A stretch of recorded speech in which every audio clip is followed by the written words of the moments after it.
Oke, kembali lagi di podcast Keluarga Nandito bersama saya Andito. Dan saya Nur. Setelah sekian lama ini ternyata ya, Iya. kita tidak berbagi melalui podcast karena aneka kegiatan dan keseruan. Dan tidak bisa dipungkiri podcast ini terpicu dari salah satu pesan yang sampai ke Instagramnya Nur yang menanyakan kapan lagi ada podcast gitu ya, gimana sih Iya, DM-nya tuh? ya kurang lebih begitulah. Dan ternyata pas dilihat ternyata kita udah lama banget ya nggak bikin gitu. Iya, kita Dan terakhir itu tanggal 2 Desember 2022.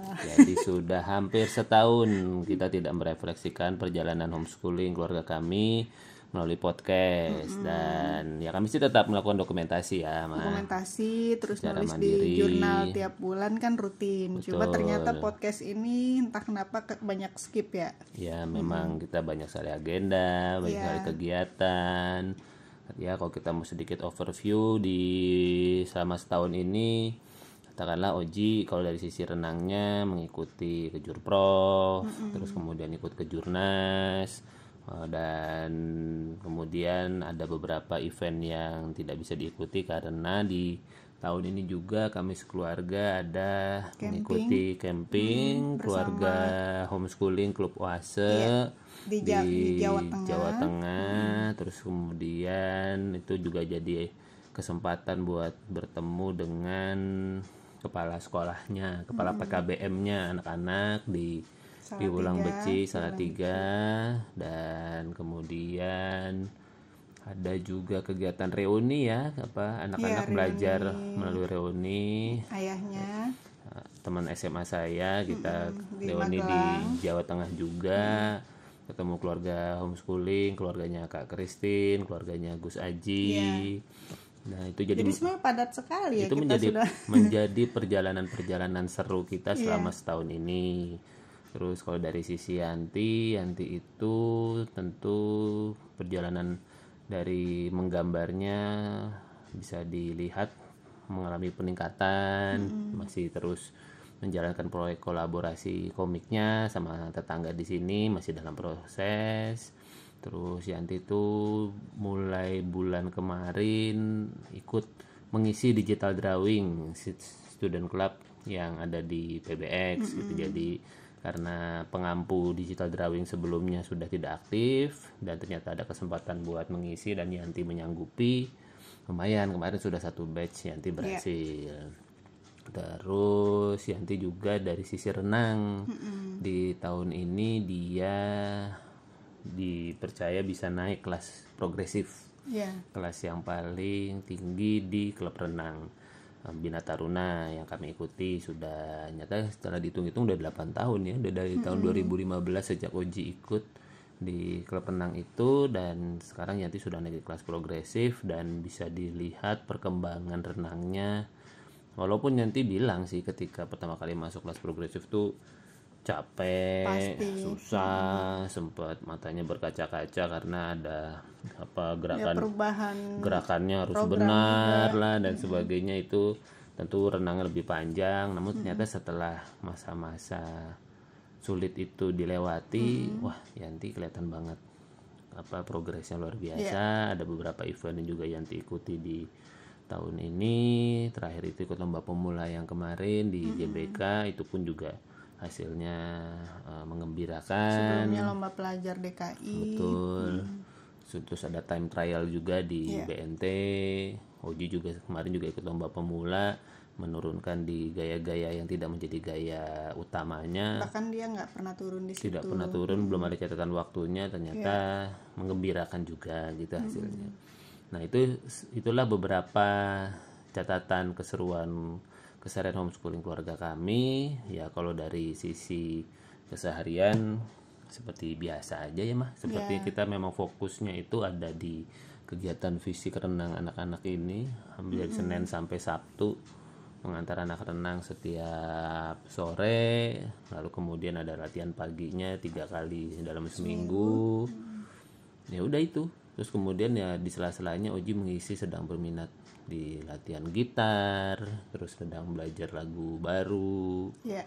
Yanti terus mengasah menggambarnya sambil tentu dalam keseharian kita mengajak mereka dalam kegiatan sehari-hari, ya jemur baju, nyiram tanaman, nyapu, Iya. membantu memasak dan sebagainya. Itulah kurang lebih kurikulum keseharian homeschooling keluarga kami. Nambah mungkin mungkin yang bikin skip kita podcast ini juga karena aku kan di bulan Juni itu Iya.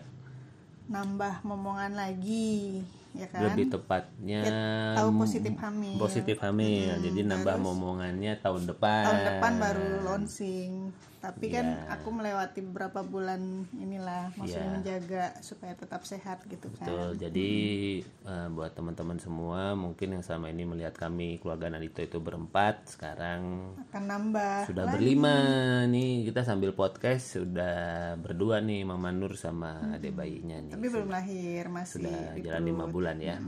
Oke, mudah-mudahan sehat terus Mama Nur sampai kemudian menjelang lahiran. Jadi ya juga bagian dari keseharian kami ya setiap bulan kontrol Iya, ya, benar. karena kan walaupun sudah punya anak 2, namun ini Karena jaraknya hamil jauh. yang terjadi setelah 11 tahun kemudian, banyak sekali hal-hal baru yang perlu dipelajari lagi. Jadi kami ya belajar lagi. Iya. Proses lagi. Jadi kayaknya tadi kami berpikir ilmu-ilmu homeschoolingnya sudah selesai nih di Yanti, homeschooling usia sekolahnya, kita akan Usia masuk usia dininya. remaja, usia dini udah nggak akan dibahas-bahas lagi. Ya menikmati aja perjalanan teman-teman yang masih baru punya anak usia dini. Namun ternyata cerita keluarga kita berkembang sesuai dengan apa yang Tuhan rencanakan.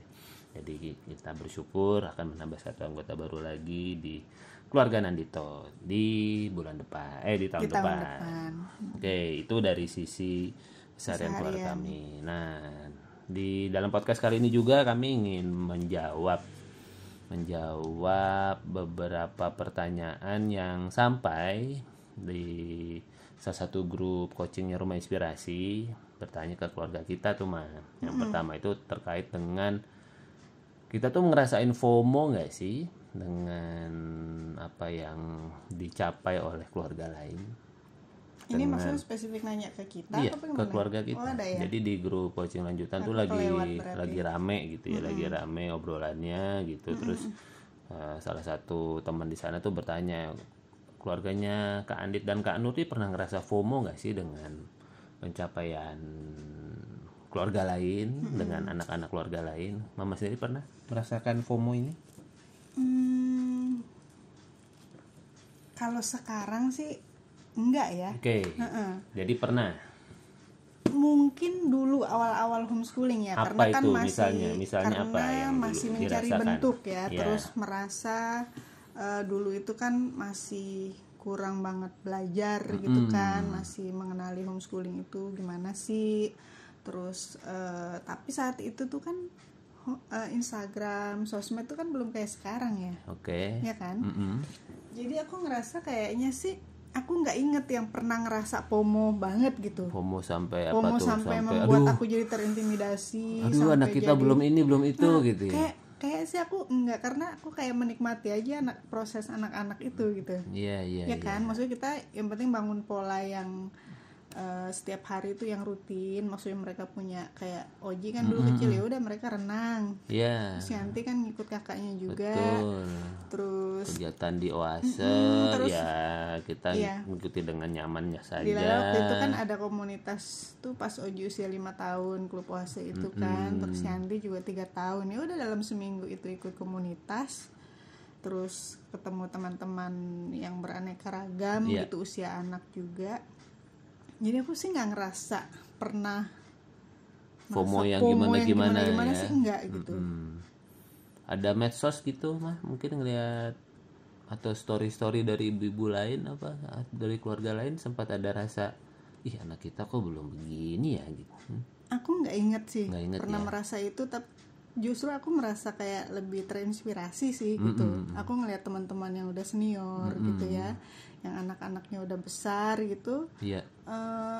Aku justru nggak ada FOMO yang gimana gitu. Justru aku banyak belajar ya dari teman-teman itu gitu.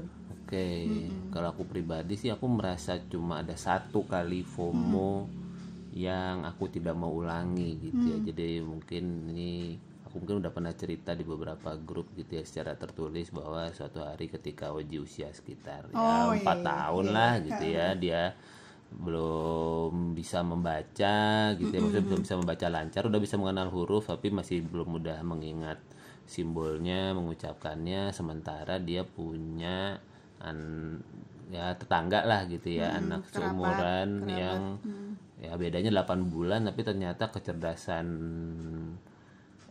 bahasanya itu tinggi gitu, sehingga umurnya nggak jauh dari Oji, cuma dia udah cacis gitu ya ngomongnya, udah banyak, pintar baca gitu, terus malah ada diselipin bahasa Inggrisnya lah pas segala macam. Jadi kayaknya nih Oji nggak itu ya, nggak sepandai dia gitu.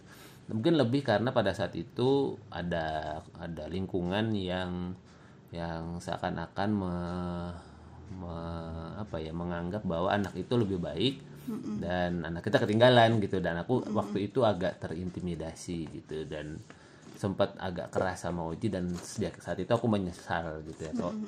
Aku menyesal kenapa Oji nggak melakukan sebuah tindakan yang aku sesali gitu, dan setelah itu aku seperti berjanji pada diriku sendiri, udah itu terakhir, aku bertindak keras terhadap anakku atas proses belajarnya. Aku punya prosesnya sendiri, udah aku lepaskan gitu, dan aku udah nggak mau lagi melakukan itu. Penyesalan yang sangat dalam sampai saat ini pun aku ingat. Mungkin gara-gara itu aku jadi udah nggak mau FOMO, dalam artian nggak lah gitu, tiap anak tuh punya prosesnya. Sampai kemudian suatu hari Oji tiba-tiba setahun kemudian bisa belajar membaca sendiri dengan alami saja, dari komik Doraemonnya tiba-tiba dia bisa baca.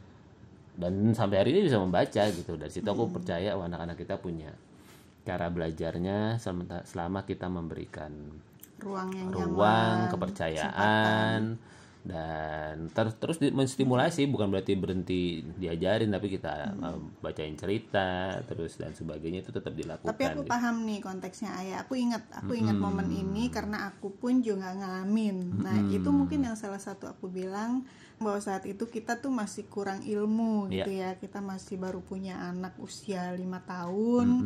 Terus dilala kita juga tinggal di lingkungan yang cukup padat. Maksudnya lingkungan yang secara bukan parenting gitu, secara itunya bukan parenting. Nilai-nilainya jadi bukan kita juga ya. bukan FOMO karena sosmed atau apa. Justru kita kurang belajar belum pada saat ada, itu. Belum. Sosmed ada tapi baru Facebook. Iya, belum semasif baru sekarang. Facebook gitu. Tapi ini terjadi sebenarnya lebih ke lingkungan maksudnya. Jadi aku ngelihat sih kalau Ayah sampai merasa FOMO soal itu gitu ya. Kalau aku sih lebih merasa sebel aja sih gitu. Sebel tuh maksudnya karena ya itu lingkungannya membandingkan, terus ngerasa kok ini belum bisa baca, kok ini udah bisa baca gitu. Kalau aku lihat lagi sih sekarang sih ya itu karena memang lingkungan kita aja gitu yang tidak memahami kondisi perkembangan anak gitu. Dan kita pada saat itu masih gampang panas.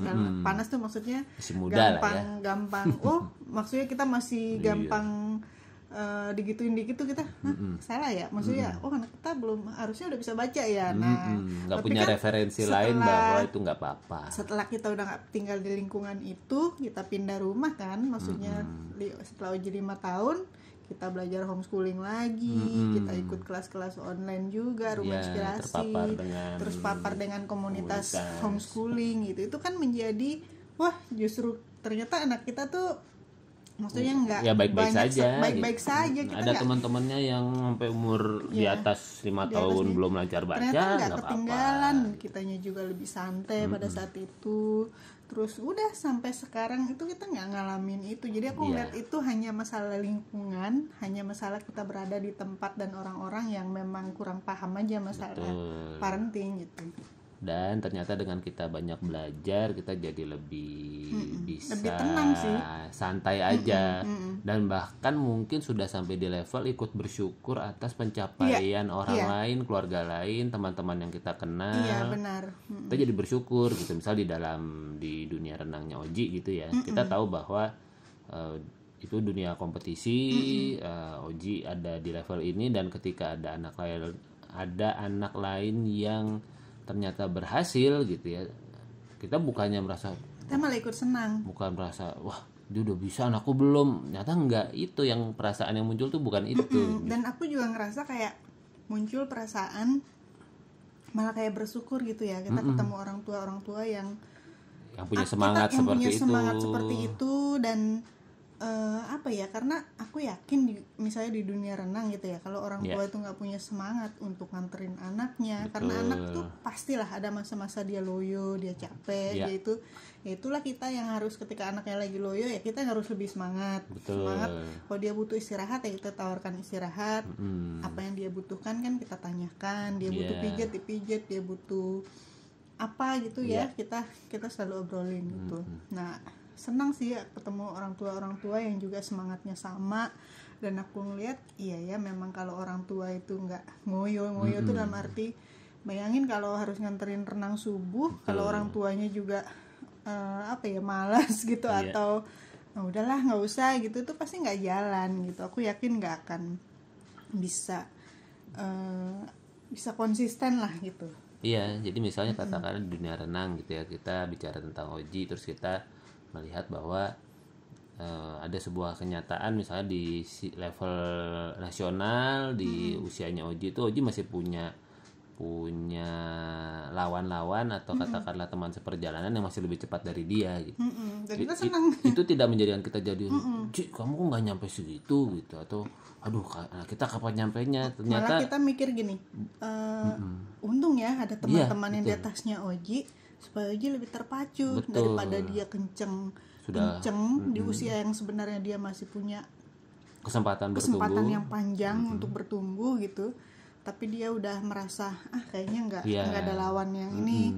Justru ketika ada beberapa orang di atas dia yang kakak apa ya, di atas KU-nya dia gitu, kita ngerasa dia jadi punya motivasi gitu. Iya, ada yang di atasnya dia, bahkan ada yang seumurannya dia gitu. Jadi itu yang kemudian bukannya jadi FOMO, tapi malah kami jadi bersyukur, jadi semangat. Dan kayaknya sih dari hasil obrolan sama Oji, dia juga kurang lebih ada di level yang di situ gitu ya. Maksudnya dia bukannya jadi tegang, jadi malas, dia karena merasa ada sesuatu yang bisa dia lakukan gitu. Apalagi sekarang dia lagi dapat sebuah formula yang membuat badannya kayaknya jadi lebih baik, lebih sehat, lebih berisi, lebih menambah beratnya dan sebagainya. Dia lagi ada di level, dia udah punya ini sendiri, level PD-nya gitu ya. Goal jadi sendiri.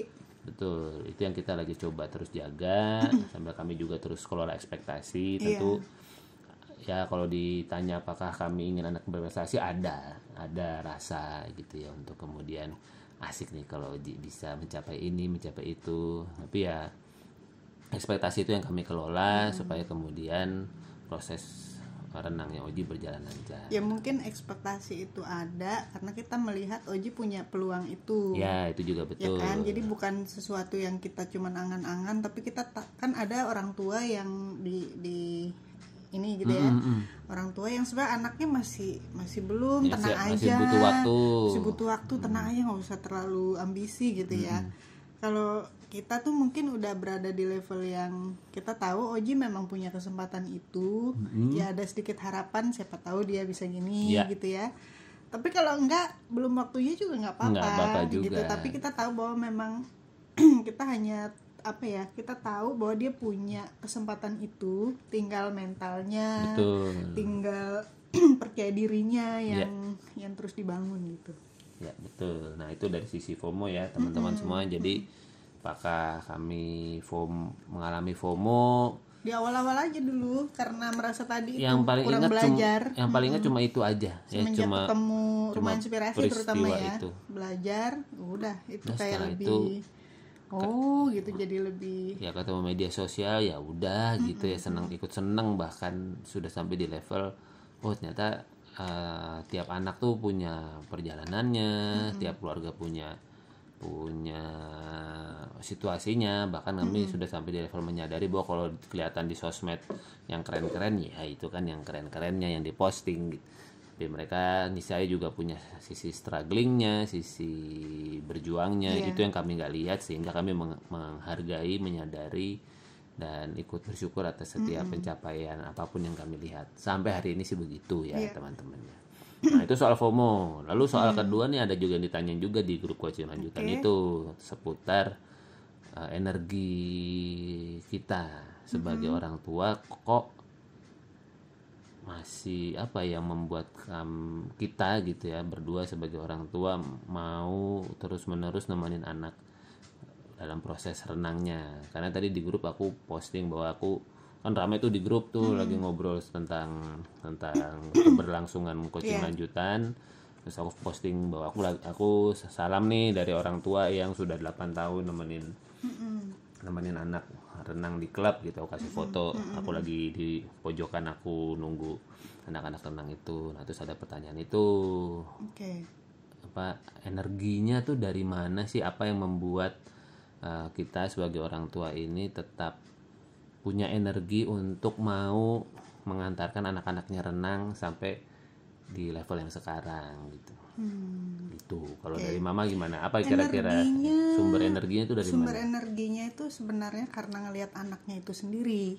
Maksudnya anaknya itu suka, kecuali memang anaknya nggak suka, tiap hari dia ya kelihatan lah kalau anak itu nggak semangat, nggak suka, itu beda lah gitu. Kita juga pasti nggak mau kan maksa anak untuk melakukan sesuatu yang kita ngeliat kayak dia nggak passion deh di sini, kayaknya dia nggak semangat deh gitu. Itu kan kita bisa lihat ya. Betul. Nah kalau kita itu kan memang dari Oji mulai kenal renang, kita tuh udah sangat sangat santai ya. Maksudnya kita ngelihat renang ini sebagai sesuatu yang akan dilakukan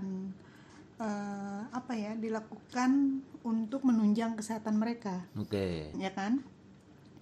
Jadi kita nggak ngerasa kayak terbebani gitu ya, terus nggak merasa kayak punya ekspektasi yang gimana juga sama anak-anak gitu. Justru kita ngelihat perubahan keseharian mereka kan, moodnya, terus tidurnya, makannya, secara kesehatan mereka jarang sakit, terus ya kita ngikutin mereka sebenarnya. Dan ternyata mereka tahun demi tahun lewat, nggak kerasa ternyata udah sampai 8 tahun. Dan kita juga ngelihat Oji nggak pernah juga dia yang pingin berhenti gitu, nggak pernah kan gitu. Terus kalau masalah olahraga lain tuh bukan kita nggak pernah explore juga kan. Oji tuh pernah pingin ikut parkour, pernah ikut ya waktu itu. Tapi karena waktu itu coachnya bilang kalau renang sama parkour itu agak tabrakan kan, bisa merusak stroke. Akhirnya dia parkour tuh sebenarnya buat kayak senang-senangnya dia aja, cuma ikut seminggu sekali waktu itu diajak temannya kan. Terus dia pernah juga waktu kecil tuh ikut multilateral untuk menunjang renangnya juga tuh. Terus dia ikut futsal waktu itu ya, sempat ikut panahan juga. Jadi Oji tuh sebenarnya lumayan banyak terpapar olahraga lain-lain juga. Tapi ternyata di renang ini dia cukup bukan cukup lagi ya, dia menikmati. Dia nggak pernah yang minta berhenti atau dia bilang bosan renang. Kalau dia bilang capek udah pasti ya, karena kan renang itu nggak mungkin berada di program yang sama, karena kan selalu meningkat tuh. Dari dia seminggu 2 kali, pindah kelas seminggu 3 kali, lama-lama jadi tiap hari, pindah kelas yang lebih progresif lagi malah setiap hari gitu. Itu kan sehari 2 kali. Sehari 2 kali gitu. Jadi itu kan ada tahapan-tahapannya juga ya. Sesuai perkembangan anak juga. Jadi kalau ditanya energinya tuh lebih karena kita ngelihat kondisi anaknya, kita ngelihat anaknya juga menikmati itu. Ya ketika tadi anaknya loyo, ya kita yang lebih semangat. Karena aku tahu kalau anaknya loyo, orang tuanya loyo pasti nggak jalan deh gitu. Dan kita kan juga bagi tugas kan, maksudnya Sandit nggak bisa, aku yang nganter. Aku kondisi yang nggak bisa, aku yang menghandle di rumah. Mereka pulang makanan sudah ada, terus saling menyiapkan kebutuhan anak-anak itu supaya mereka juga, kita tahu anaknya capek gitu, jadi kita juga nggak mau kalah ikut capek juga kan gitu. Ya. Nah itu Maksudnya yang capek tuh dalam arti ya latihan tuh udah pasti capek gitu. Programnya kan memang sudah semakin di level yang sekarang makin berat kan gitu. ya itu yang ditanyakan sama teman-teman, kan udah tahu pasti capek, terus dari mana energinya kita mau mengantarkan anak setiap hari, apa sih yang Yang kita lihat, yang orang lain nggak lihat, menjadi gitu kan. sumber pemicunya. Nah mungkin kalau di kesempatan ini yang bisa dari tadi dari sisi mama sudah berbagi ya dari sudut pandang mama. Kalau dari sudut pandangku sih yang membuat aku terus bersemangat adalah mungkin aku melihat bahwa inilah yang bisa kita lakukan sebagai orang tua untuk memberikan mereka sebuah modal dasar yang niscaya akan terpakai dimanapun apapun profesi masa depan yang akan mereka ambil, yaitu apa? Modal kesehatan. Iya. Itu yang menurut kami perlu dan kami ingin jaga. Jadi ibaratnya nih, ternyata Oji sama Yanti tidak berlabuh di renang, kami tetap akan dorong mereka ke sebuah olahraga. Olahraga apapun Apapun yang gitu mereka ya. suka gitu. Nah, mereka inginkan, mereka harus ada olahraganya. Ini dilala aja renang nggak Kebetulan pindah-pindah renang, gitu ya. kebetulan ya renang adalah olahraga yang ibaratnya kalau sampai punya masalah badan, kesehatan gitu, masalah tulang kah, otot segala macam, pasti olahraganya renang gitu. Olahraga paling aman. Paling aman dan ternyata itu menggerakkan semua otot dan sebagainya. Ya sudah gitu. Ini menjadi sebuah hal yang kami ingin terus tanamkan sebagai salah satu modal masa depan mereka. Iya. Yaitu kesehatan. Yang mudah-mudahan dengan kesehatan ini apapun profesi mereka nanti, mau apapun yang muncul ya, kata kita nggak tahu udah 10 tahun lagi akan ada profesi apa yang tiba-tiba mereka suka gitu, dan ternyata bisa dapat uang dari situ, ya mereka harus sehat gitu. Nah ini modal kesehatan yang ingin kami tanamkan, itu pertama. Jadi terlepas dari yang nanti akan saya sampaikan mengenai sudut pandang ini, namun semua kembali ke fondasi awal ini, yaitu buat kesehatan. Iya. Itu yang pertama. Yang kedua adalah kami melihat bahwa ya di dunia renang ini ketika sungguh-sungguh, ketika serius, karena ada seperti seleksi alam gitu ya. Nah kita melihat katakanlah misalnya nih ya, buat teman-teman aja nih penyimak podcastnya Keluarga Nandito. Jadi kami masuk di klubnya Oji sekarang ini, Bina Taruna di tahun 2015. Waktu itu Oji umur 5 tahun, Mau 6 tahun. mau 6 tahun lah gitu ya. Jadi Yanti 3 tahun ya. nanti masih waktu kecil. itu masih ngikut. Belum Jadi ikut klub juga. waktu kami masuk itu teman-teman yang besarnya itu sudah ada gitu ya, yang sudah di kelas progresif, yang sudah ya sudah lebih besar dari Oji lah. Iya. Waktu itu kami tuh sudah ketemu orang tuanya yang di sana juga. Jadi kami waktu itu masih junior banget, Masih baru banget, ya orang udah tua kami orang tua baru, terus kemudian mengikuti prosesnya. Nah 8 tahun berselang, kami bisa katakan bahwa yang masih konsisten menjalani dunia renang di klubnya orang Oji yang lamanya sekarang, gitu. yang masih bisa kami kenal itu betul-betul bisa dibilang cuma Satu orang. tinggal kami plus ada 1 orang gitu. Yang lain semua udah hilang Yang gitu. lain sudah yang remajanya, dan itu tidak di dunia renang. Jadi maksudnya selesai, tapi tidak di dunia renang sebagaimana yang kami lihat yang saat ini Oji sedang jalani. Ya tentu bisa jadi pilihan-pilihan ya, bisa jadi karena pindah rumah, bisa jadi karena Udah kuliah juga usianya. kuliah, atau mungkin orang tuanya Memang udah selesai Sudah aja. selesai, Karena gini Mas, orang tua yang mengikutkan renang itu kan juga ada beberapa kategori. Betul. Ada yang memang ikut untuk jalur prestasi juga ya, kan. sekedar itu saja. Misalnya dia masuk usia SD, berarti kan dia bisa nyari medali untuk masuk SMP, SMP ke SMA untuk mencari sekolah yang inilah Mereka gitu ya, yang inginkan. mereka inginkan Iya. gitu. Jadi kalau itu udah terpenuhi ya sudah Ya, gitu. selesai. Jadi jarang aku ketemu yang ada sih gitu. Kalau sekarang nih ada gitu ya, yang memang dia kayaknya renangnya bukan sekedar Ya, untuk memang mencari memang medali. ada yang dikejar lagi yang Memang lebih tinggi besar dari itu. lagi gitu. Ya kan? Iya, jadi artinya kami melihat bahwa ketika Oji punya nilai plus, yaitu konsisten latihan sejak usia dini, maksudnya sejak dari 6 tahun dia sudah latihan, Maka ini menjadi sebuah nilai plus yang nggak semua anak punya gitu. Dan dilala ya di klub renangnya Oji ini kita bertemu dengan pelatih-pelatih yang ya sampai hari ini nilai-nilainya sama, nilai-nilai kebaikan, kebenaran, kejujuran. Pokoknya kalau ada hal-hal yang lagi dijalankan, titipannya adalah pokoknya lewat jalur yang baik ya kak, yang benar ya kak. Pokoknya apapun jalannya Oji, punya jalan yang sesuai, memang sesuai dengan yang dia dapatkan gitu, bukan karena dipaksa-paksa atau kita mengambil hak orang lain, yang sampai seperti itu. Nah, dan sampai hari ini sih pelatihnya baik gitu, dalam artian mau mengikuti Oji karena tahu bahwa kalau anak di seusia Oji ini terlalu dipaksa dari sisi yang penting dapat prestasi apa segala macam, nanti berdasarkan pengalaman ya pada berguguran gitu ya orang-orang di dunia renang ini. Dan coachnya juga tahu kita juga, maksudnya betul, kita tuh justru dilihat kayak orang tua yang kurang ambisi gitu, maksudnya anaknya punya potensi tapi kita tuh ya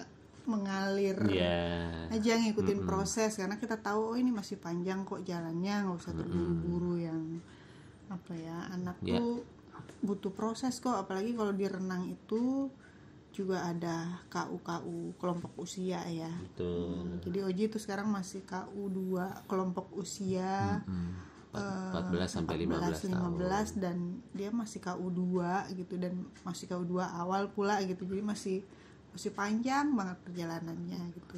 Ya.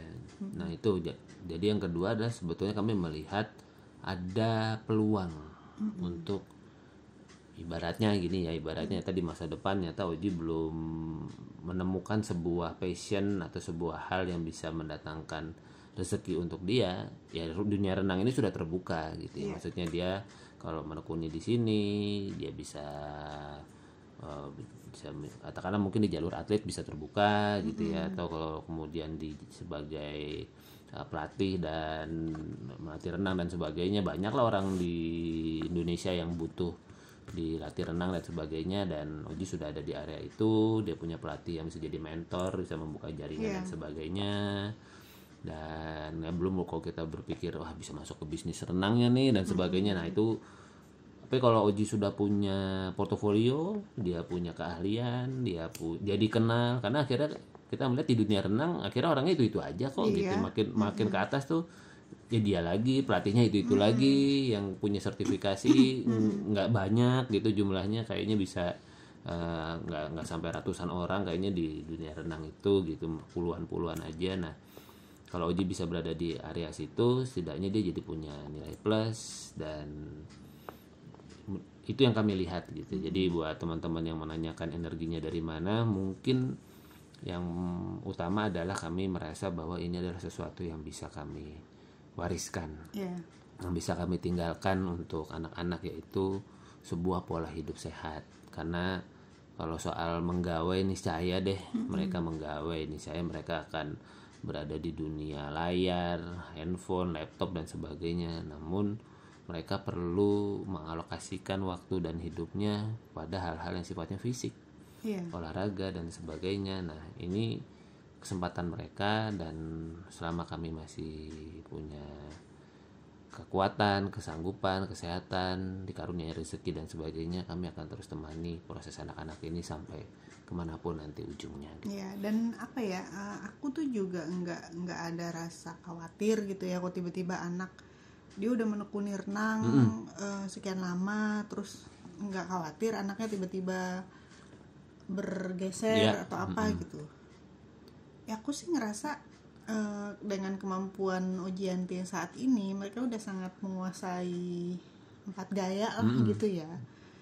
Ya kalau ternyata memang bukan di situ gitu ya ininya, ya nggak apa-apa. Aku percaya pasti akan, ilmu ini udah jadi ilmu mereka gitu.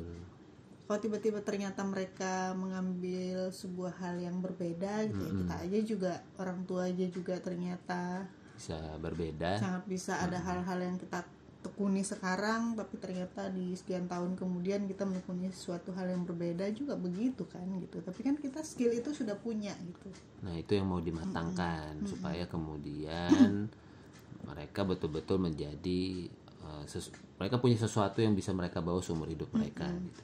Jadi Kalau ditanya energi, yaitu sumber energinya. Kami meyakini bahwa ini adalah jalan yang baik dari sisi kesehatan, dari sisi kesempatan untuk mendapatkan penghidupan di masa depan, dari sisi pertemanan juga sudah, dan sisi jaringan sudah ada, sudah tersedia, kami melihat itu. Tinggal kemudian kami menjaga agar Oji dan Yanti bisa dapat sebuah kondisi yang amat sangat baik, dalam artian ya memang mereka punya portofolio di situ gitu. Nah ini yang kami coba jaga di dalam perjalanan kami menemani anak-anak. Begitu teman-teman semua, sedikit refleksi kami di bulan Oktober 2023 ini. Semoga bermanfaat. Sampai kita ketemu lagi di podcast Keluarga Nandito. Berikutnya. Sampai ketemu lagi. Dah.